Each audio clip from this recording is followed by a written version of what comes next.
Olá, crianças! Tudo bem com vocês? Hoje, segunda-feira, dia 15 de junho, iniciamos uma semana cheia de muito aprendizado. E antes, quero falar para vocês, olha, já estamos em ritmo de festa junina e quero fazer um convite também a vocês. A nossa live acontecerá no sábado, né, dia 20. Então, o Arraiá Solidário da Escola Interativa Copema está se aproximando. Já pediram o papai e a mamãe para fazer as doações?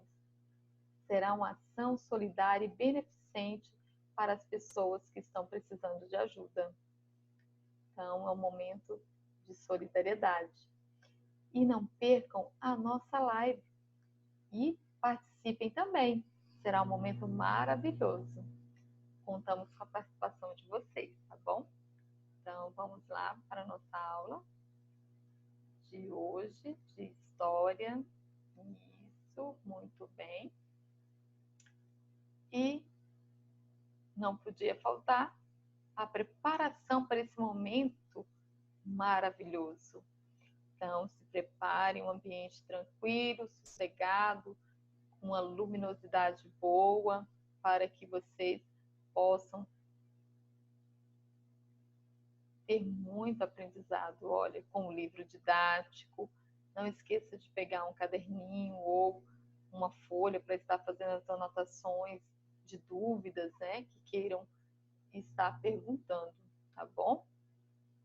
Nas nossas próximas aulas, vocês podem estar perguntando sobre as suas dúvidas, esclarecendo ou mandando uma mensagem no WhatsApp para a tia Marilúcia, tá bom? Então, falando que nas nossas aulas anteriores, nós falamos sobre, iniciamos a nossa fala sobre a formação das cidades no Brasil. E falamos sobre os primeiros habitantes, que foram os povos indígenas, né? E depois veio teve o período de colonização dos portugueses aqui no Brasil, né? Então, nós tivemos algumas coisas que utilizamos no nosso dia a dia que veio da cultura indígena, né? Que nós continuamos a ter no nosso cotidiano, que vem da cultura indígena. E a língua portuguesa falada no Brasil inclui diversas palavras de origem indígena, devido ao contato entre eles e os portugueses durante a colonização. Alguns exemplos aqui que eu coloquei para vocês é o cajá, o tamanduá, capivara, que veio dessa cultura. Olha que legal, né? E aqui na página 112 de vocês, nós temos um pouquinho mais sobre isso, sobre essa história desse povo, né, e da língua portuguesa aí falada. Então, tem algumas palavras. E também aqui a gente fala sobre o tronco linguístico. Os troncos linguísticos que apresentam o maior número de línguas são o tupi e o macro-G. Então, aqui tem um organograma desse tronco linguístico, tanto do tupi quanto do tronco linguístico do macro-G. Então, aqui no tronco linguístico tupi, essa parte laranja, aqui na legenda, observamos que determina o tronco linguístico. E o verde, família linguística, e o azul são as línguas desses povos. Olha aqui. Aqui temos as famílias, né, que pertencem ao tronco linguístico tupi. Aqui são as famílias que pertencem ao tronco linguístico macro-G. Então, a atividade que vocês vão realizar tem tudo a ver com esse organograma, tá? Então, primeiro, tem quais são os dois troncos linguísticos indígenas representados no organograma. Então, nós já falamos, vocês vão só copiar o nome dos troncos linguísticos aqui. E na número 2, quais famílias linguísticas e quais línguas indígenas foram representadas no organograma? Então, aí vocês vão estar contando lá novamente, quantas famílias, ó, quantas famílias e quantas línguas eles têm, e vocês vão estar colocando lá, tá? E aqui, na número 3, utilize o glossário para escrever o significado do nome das seguintes cidades. Então, com o glossário, vocês vão estar observando as palavrinhas aqui, ó. Ita, vem de pedra. Una, preta. Tuba, muita. Indaia, palmeira. Uba, fruta. Então, vocês vão estar juntando essas palavrinhas para ver o que deu origem aos nomes das cidades, ó. Ubatuba. Então, uba vem de fruta e tuba vem de muita. Então, muita fruta deu origem ao nome Ubatuba. E assim vocês vão estar fazendo com Itaúna, com o Indaiatuba. Aí vocês vão estar colocando o nome aqui, tá bom? E aí vocês vão estar pesquisando a origem do nome da cidade em que você vive. E anote aqui mesmo no livro de vocês, tá bom? Então, essas as atividades relacionadas à página 112. Estão na página 113, tá bom? E aí, vamos dar continuidade aqui ao capítulo 2 da página 114. Acompanhando aí? Então, das vilas às cidades. Hoje nós iremos abordar o tema, né, das vilas às cidades. Nós vamos entender um pouquinho mais sobre o surgimento das cidades. Como ocorreram, o que aconteceu de tão importante que ficou registrado nessa história. Agora vamos observar essa imagem, a chegada dos jesuítas nas terras brasileiras. Na aula passada nós falamos sobre a chegada dos portugueses nas terras brasileiras, no contato deles com o povo indígena, né? E após esse conhecimento de terra, a troca de conhecimento e a exploração. A colonização dos portugueses, eles acharam necessário a chegada dos jesuítas também. Então, por que era tão importante essas chegadas dos jesuítas às terras brasileiras? Os portugueses, eles passaram a classificar alguns comportamentos dos povos indígenas como bárbaros. Algumas coisas eles consideravam que não deveriam ser feitas. Então, para ajudar nesse processo de colonização, eles trouxeram os jesuítas de Portugal. Eles chegaram aqui com a missão de ensinar a religião católica e também a língua portuguesa. Então, vamos observar. Olha aqui nessa imagem, a gente observa o jesuíta, né, conversando com o povo indígena aqui e aqui com as crianças indígenas também. Então, observando essa imagem que mostra o pátio do Colégio Benedito Calixto. Essa é uma tela pintada, mas ela representa, essa aqui, ó, mas ela representa a formação da cidade de São Paulo. Por que representa a formação da cidade de São Paulo esse colégio? Os jesuítas, eles precisavam ter um local para tratar com o povo indígena, para ensinar esse povo indígena. Então, eles fundaram esse colégio para estar ensinando esse povo indígena, né? E para ficarem também mais afastados dos portugueses. E assim também eles teriam um pouco mais de privacidade e passar o conhecimento deles para o povo indígena, ensinando eles a língua portuguesa e também um pouquinho mais sobre a religião católica. E em 1554, os jesuítas fundaram o colégio que mais tarde deu origem à Vila de São Paulo, de Piratininga. Olha que legal! Onde atualmente está localizada a cidade de São Paulo.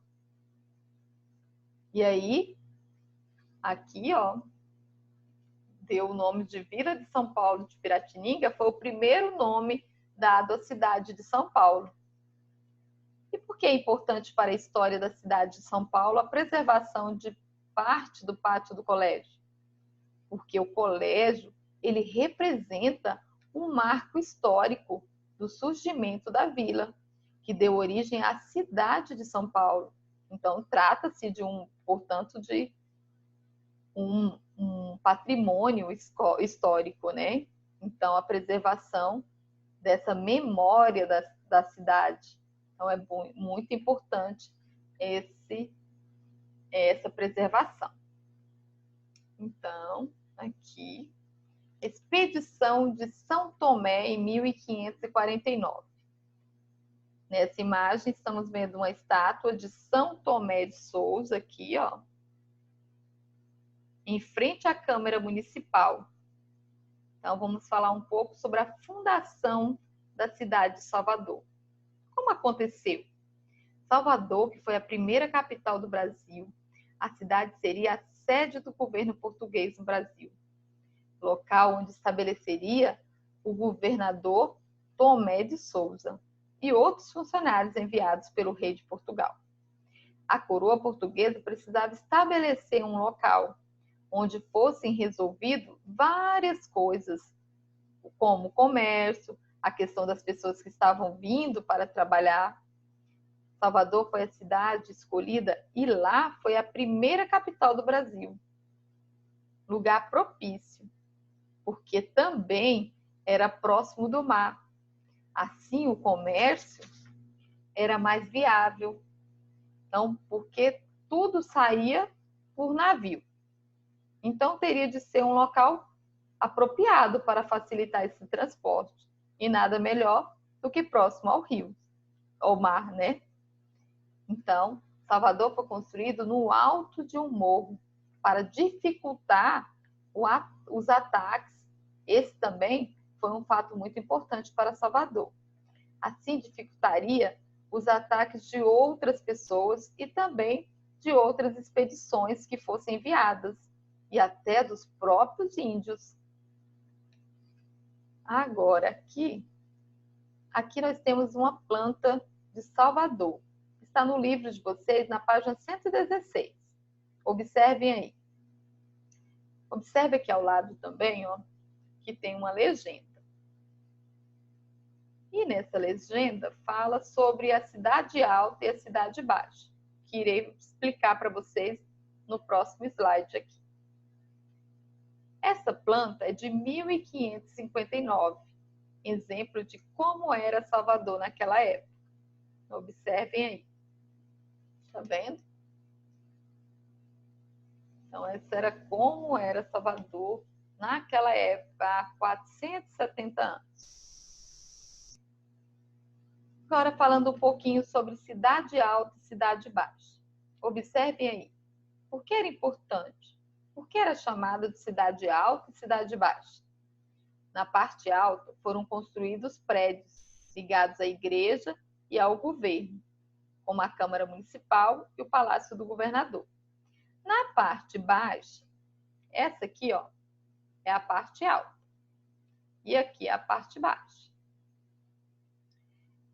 Na parte baixa, próximo ao mar, ficaram o restante das casas e os armazéns. As construções eram muito simples, todas feitas de barro massado. E essa logística, é claro, essa formação, ela tinha todo um porquê. Porém, aquilo que fosse para o comércio tinha que ficar próximo do mar, porque era de onde os produtos estavam sendo retirados, ou seja, onde eles exportavam e importavam os produtos. E agora? Por que não era possível saber exatamente o número de habitantes do Brasil no período colonial? Isso está na página 118 de vocês, tá? O textinho falando sobre o registro do número de habitantes. Então, as paróquias das vilas, elas eram responsáveis pelos registros de nascimento, casamento e óbitos, que era o documento esse quando alguém morria, né?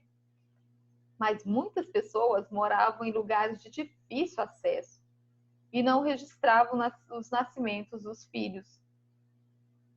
Então, por isso, durante o período colonial, havia apenas cálculos aproximados, né, do número de habitantes.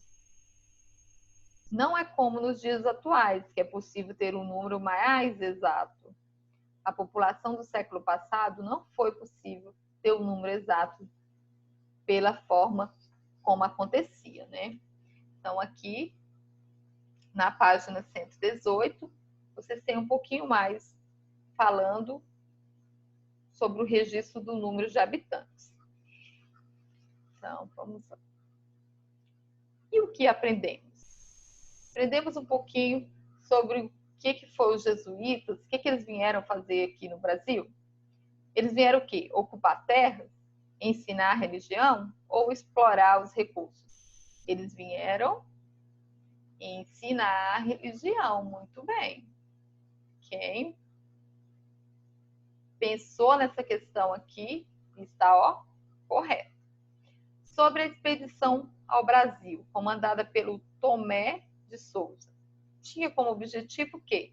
Melhorar a vida dos escravos? Ou garantir a posse de terras? Ou dificultar a ordem nas vilas? A B também, garantir a posse de terras. Não podia faltar, né, gente, uma curiosidade. E essa curiosidade é bem interessante. Em 1928, não havia mais nenhuma árvore de pau-brasil crescendo espontaneamente em território nacional. Entretanto, recentemente, um estudante de agronomia encontrou uma árvore florescendo em uma área que acabou se tornando a estação ecológica da Tapacurá, administrada pela Universidade Federal Rural de Pernambuco. Olha que legal, que maravilha, né? E bem interessante ter ainda uma árvore já florescendo. Olha que maravilha. E das vilas às cidades, vocês têm um textinho na página 114 para responder as questões 1 e 2 desta página, tá? Dessa página aí. Então, na página 114. Então, por que o governo português incentivou a vinda de colonos para o Brasil? Aí vocês quiserem rever novamente a videoaula com a explicação para estar respondendo e também lendo, fazendo a leitura desse textinho, vocês vão estar conseguindo responder as perguntas. E por que os jesuítas vieram para o Brasil? Nós falamos também sobre esse ponto. E por que é importante para a história da cidade de São Paulo a preservação de parte do pátio do colégio? Nós falamos e eu respondi essa pergunta para vocês. Em sua opinião, por que alguns dos mais importantes prédios foram construídos na parte alta da cidade e o mercado foi construído na parte baixa? Também a tia Maria Lúcia falou sobre isso. Quais são as semelhanças e as diferenças entre as duas imagens? São as duas imagens que estão nessa página de vocês aí, na página 117. Acima dessas perguntas tem um textinho, né, que é para vocês lerem o texto, observar as imagens e responder as questões. Aí, Salvador continua dividida em duas partes, como no início de sua construção? Justifique. Vocês vão conseguir responder essas atividades. Na página 118, tem um textinho falando sobre o registro do número de habitantes. E aqui na página 119 tem algumas questões para vocês estarem respondendo de acordo com o texto. Por que não era possível saber exatamente o número de habitantes do Brasil no período colonial? Observe o gráfico e responda as questões. De que trata o gráfico? De analfabetismo no Brasil, em 1872 e 2010. Aí, aqui, ó, de acordo com o gráfico, em 1872, tivemos essa quantidade. Ó. E 2010, essa quantidade de analfabetismo no Brasil. Então, diminuiu, né? Então, dos dados sobre as taxas de analfabetismo no Brasil em 1872 e em 2010. É isso que se trata o nosso gráfico aqui, tá? E de acordo com os dados do gráfico, o que mudou entre 1872 e 2010? Em 1872, tinha 80% da população brasileira era analfabeta. E em 2010, só 10% da população brasileira era analfabeta. Olha que maravilha! Muito bem. Então, respondo de acordo a minha explicação e o gráfico que está aí do lado, tá bom? E as atividades do livro didático, volume 2, nas páginas 113 até 119. A atividade interativa Construindo a Primeira Capital está lá no recurso digital, na plataforma do Sistema Farias Brito. Então, também é importante vocês estarem fazendo atividade interativa. E beijão e até agorinha na nossa próxima aula de língua portuguesa, tá bom? Beijos e até!